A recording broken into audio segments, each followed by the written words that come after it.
Alright guys, TacticalRab back again today. Hope you're all doing well and enjoying your day so far. Welcome back to VALORANT News, and as more chaos is unfolding with regard to franchising, especially in the APAC side of things, there's been lots of talk lately about the agent meta that we might see going into Champions. TenZ reckons that in terms of operator agents, Chamber is still, despite the nerfs, by far the one to go for. Jett is practically useless, and Neon might well be broken with her new ultimate update. Very much intrigued to your thoughts in the comment section below. Hit the like button if you enjoy, subscribe if you are new as always. I'd greatly appreciate it. It really helps out the channel. Thank you very much indeed for doing that one. Plenty to discuss today. First of all, just wanted to say this from Ye, of course, because he's getting ready to go. He's not messing around. This guy's locked in. I believe OpTic, after doing their boot camp, they've now arrived in Istanbul. Today is the 27th. In 4 days' time on the 31st, that's when Champions begins. The group play happens. And then I think it's on the 18th or the 19th is when the grand finals is on that Sunday in a few weeks' time. So yes, all the teams pretty much now are out there. They're locked in for this event,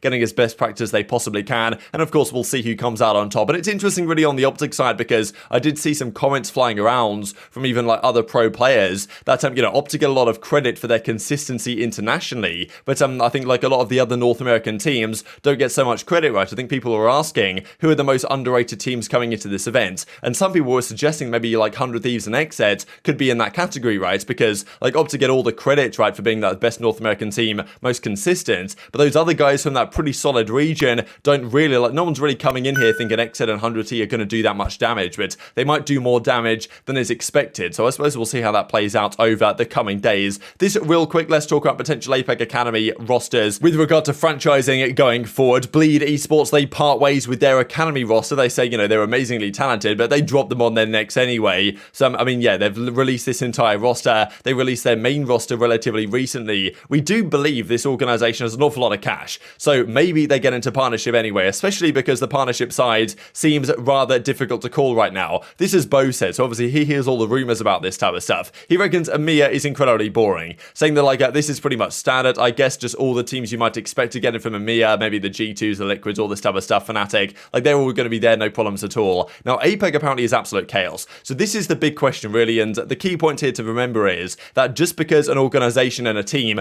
might do very well internationally in terms of, let's say, a Paper X, for example, does not mean at all that that organization will get into the partnership next year. That comes down to financials and all these type of questions more than how well the team is presently doing. So that is the key question here, because many big name organizations and teams from the APAC side of things may well not get a spot next season in the partnership league, largely because things don't check out outside of their actual in-game performance. So that's the question. Apparently it's an absolute mess over there. And then America, like he says this. Now I'm not really sure he knows too much what's going on the American side, but I thought this was kind of funny, indicating that maybe Riot are kind of signing up some organizations that maybe they shouldn't be. I suppose that we shall see, and things might become more clear relatively soon. As he says, EMEA is the most boring stuff to go through. APAC is one hell of an emotional roller coaster, and he's going to leave America to George Geddes to report on that. But I'm sure there are further details coming out very soon indeed. And even as mentioned right here, some expected organizations have been eliminated, or some unexpected organizations, have been eliminated from the APAC side. So yes, that is the key point. Guys like Paper X might not be involved, and yeah, that's the thing.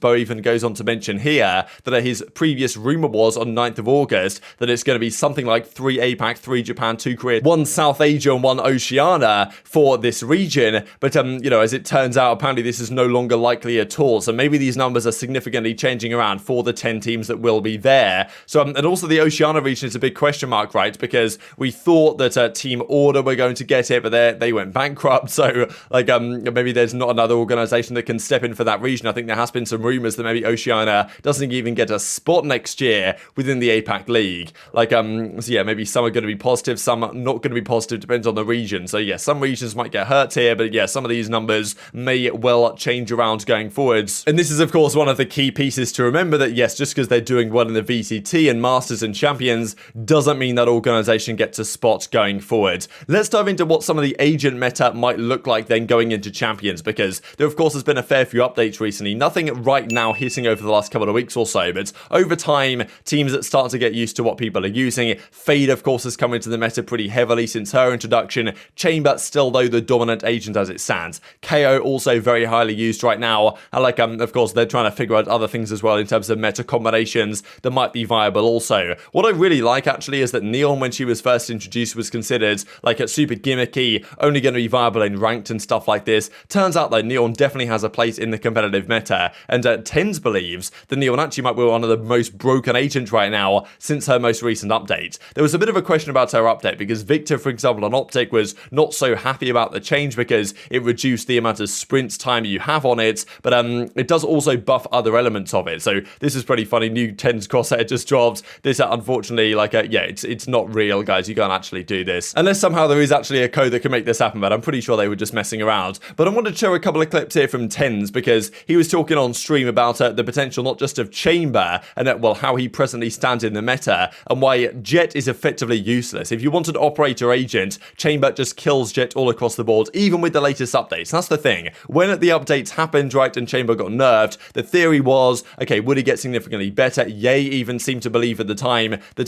the Chamber was effectively going to be gone from the meta, right? He says it's been fun Chamber back at the end of July because, yeah, the changes come through. Ye's expecting Chamber to be effectively irrelevant for the meta. Turns out that Chamber is still definitely viable. He's definitely worse than he was, but the key things that made him good, such as the teleport, those things effectively still work as well, and all his actual equipment, right, his operator, he hasn't really got any worse at all. Like, yes, it doesn't kill in one shot to the leg anymore, and it costs one more orb to get it, and also, like, you know, the headhunter, I think, costs a bit more money per bullet, but at the end of the day, nothing really has changed with Chamber, and TenZ believes it's still very viable indeed, but also saying that Neon has an incredibly broken, arguably, ultimate right now, and could be incredibly viable indeed. Why don't you play Jett anymore?